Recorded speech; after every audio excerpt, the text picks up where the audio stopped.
ओम श्री गणेशाय नमः। श्री शिव महापुराणे पंचाम उमा संहितायाम् अथेकत्रिंशोऽध्याय। शौनक उवाच। देवानादानवाना च गन्धर्वोऽगरक्षासमा सृष्टिं तु विस्तरेणेमा सूतपुत्र वदाशु मे।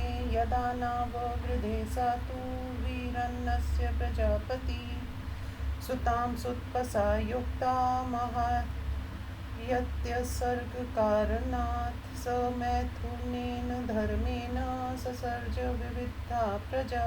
ताशृणुध्वं महाप्राज्ञ कथयामि समासता। तस्यां पुत्रसहस्राणि वीरिण्या पञ्चवीर्यवान् आश्रित्य जनयामास दक्ष एव प्रजापति। एतान् सृष्टांस्तु तान् दृष्टा नारदा प्रवै मुनि सत्रे स तु समुत्पन्नो नारदा परमेष्टिना श्रुतवान् वा कश्यपादे पुंसा सृष्टिर्भविष्यति दक्षस्यैव दुहितृषु तस्मात्तान् ब्रवीतु स अजानन्तं ता कथं सृष्टिं बालिशा वैकरिष्यथ दिशं काञ्चिदजानन्तस्तस्मादित्यायतां भुवम्। इत्युक्ता प्रयुयुः सर्वे आशां विज्ञातुमोजसा। तदन्तनहि सम्प्राप्य न निवृत्ता पितुगृहं तज्ज्ञात्वा जनयामास पुनः पञ्चशतान् सुतान्। तानुवाच पुनः सोऽपि नारदा सर्वदर्शना। नारद उवाच। भुवो मानं जानन्त कथं सृष्टिं करिष्यथ सर्वे हि बालिशा किं हि सृष्टिं कर्तुं समुद्यता। सूत उवाच। त्वेऽपि तद्वचनं श्रुत्वा निर्याता सर्वतो दिशं सुबालाक्षा दक्षसुता हर्यशा इव ते पुरा। अनन्तं पुष्करं प्राप्य गतास्तेऽपि पराभवम्। अद्यापि न निवर्तन्ते समुद्रेभ्य इवापगा। तदा प्रभृति वै भ्राता भ्रातुर्नवेक्षणे रता। प्रयातो नश्यति मुने तन्कार्यं विपिक्षिता। नाक्षापि नष्टान् विज्ञाय पुत्रान् दक्ष प्रजापति। स च क्रोधाद्यो शापं नारदाय महात्मने। कुत्रचिन्न लप्स्वेति संस्थितिं कलहप्रिये त्वसान्निध्यतो लोके भवे च कला सदा। सान्वितोऽथ विधात्रा हि स दक्षस्तु प्रजापति। कन्या षट्च सृजत् पक्षा वीरिण्यामिति न श्रुतं। ददोस दश धर्माय कश्यपाय त्रयोदश। सप्तविंशति सोमाय चत्तसोरिष्टिनेमिने। द्वे चैव ब्रह्मपुत्राय द्वे चैवाङ्गिरसे तदा। देकृशाशाय विदुषे तासां नामानि मे शृणु। अरुन्धती वसुर्या मिर्लम्भा भानुर्मरुत्वती संकल्पा च मुहूर्ता च सन्ध्या वीक्षा च वै मुने। धर्मपत्न्यो मुने त्वेतास्ताव सपत्यानि मे शृणु। विश्वदेवास्तु विश्वाया सान्ध्या व्यजायत। मरुत्वत्या मरुत्वन्तो वसोस्तु वस्वस्तथा। भानोस्तु भानवा सर्वे मुहूर्तायां मुहूर्तजा। लम्बायाक्षैव घोषोऽथ नागवित्ति च यामिजा। पृथ्वी विष्मस्तस्यामरुन्धत्यां जायता। संकल्पायास्तु सत्यात्मा यज्ञे संकल्प एव हि अयादयो वसो पुत्रा अष्टोतांशृणु शौनका अयो ध्रुवक्ष सौमक्ष घर्क्षेवानिलोन्नला प्रत्युक्ष प्रभासक्ष वस्वोष्टो च नामता अयस्य पुत्रो वैतण्ड श्रमाशान्तो मुनिस्तथा ध्रुवस्य पुत्रो भगवान् कालो लोकप्रभावना सोमस्य भगवान् वर्चा वर्चस्वी जायते धरस्य पुत्रो द्रविणो हुतव्यवहस्तथा मनोहराया शिशिरा प्राणोऽथ रमणस्तथा अनिलस्य शिवा भार्या यस्य पुत्र पुरोजवा अव्यज्ञात गतिश्चैव दो पुत्रा वनिलस्य तु अग्निपुत्रा कुमारस्तु शरस्तम्भे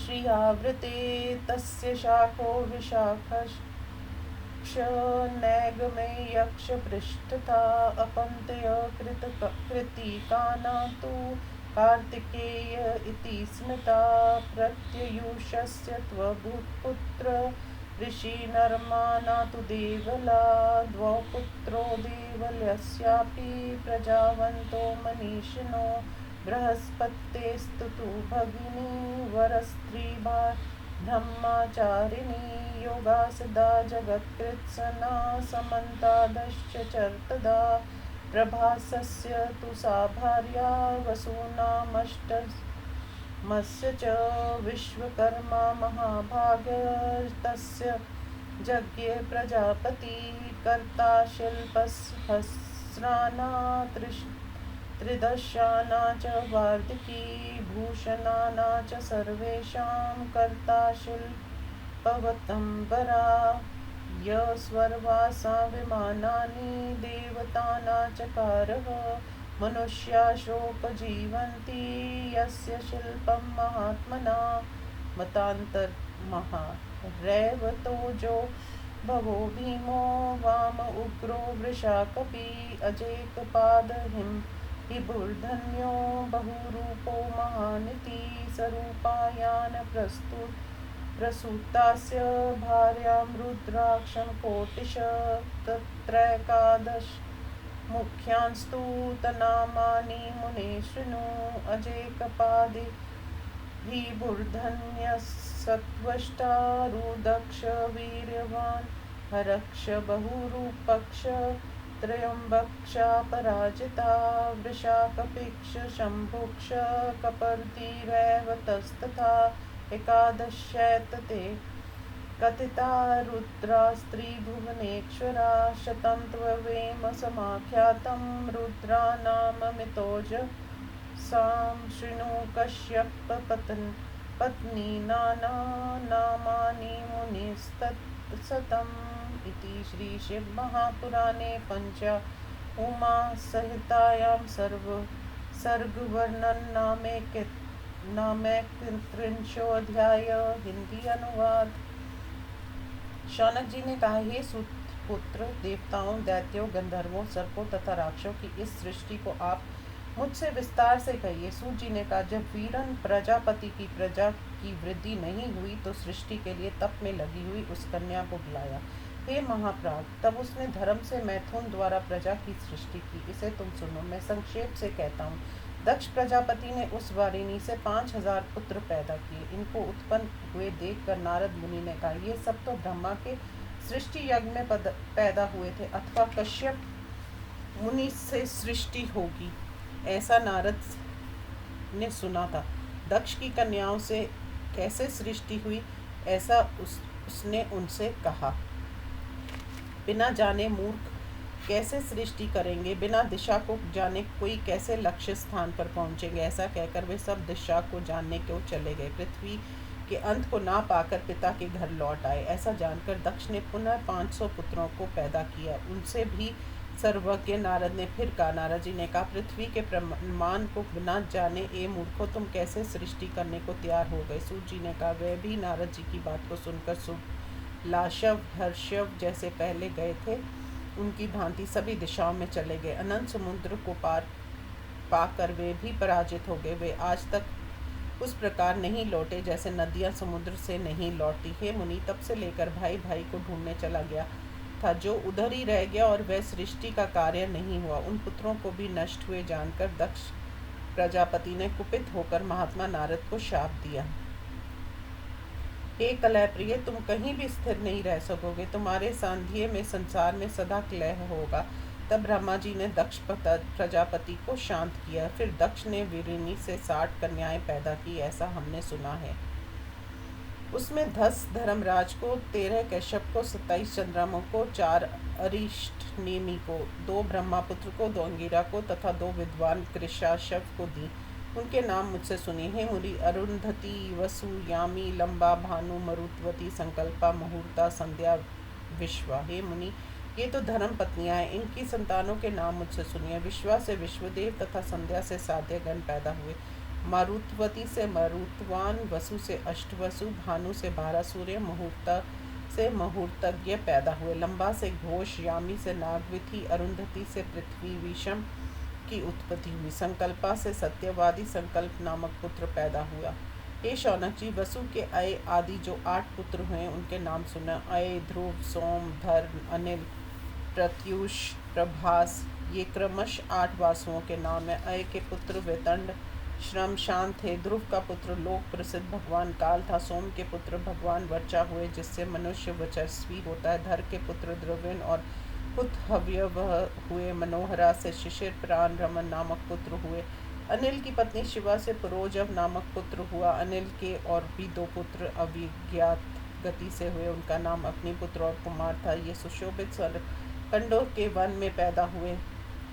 उसके शाक विशाख बाद में नैगमय नामक पुत्र हुए तथा कृतिका को पुत्र कार्तिक हुए। प्रत्युष के पुत्र केवल देवल ऋषि हुए। देवल के भी 2 पुत्र बुद्धिमान प्रजा वाले हुए। बृहस्पति की बहन ब्रह्मचारिणी, योग सिद्धा तथा सुंदरी थी। ये संपूर्ण संसार में चारों ओर घूमने लगी। हे महाभाग, 8वें वसु प्रभास की स्त्री ने विश्वकर्मा प्रजापति नामक पुत्र को पैदा किया। वह हजारों कारीगिरों का करने वाला, देवताओं का कारीगर, सभी प्रकार के आभूषणों का रचयिता तथा शिल्पियों में श्रेष्ठ था, जिसने सभी देवताओं के लिए विमान बनाए।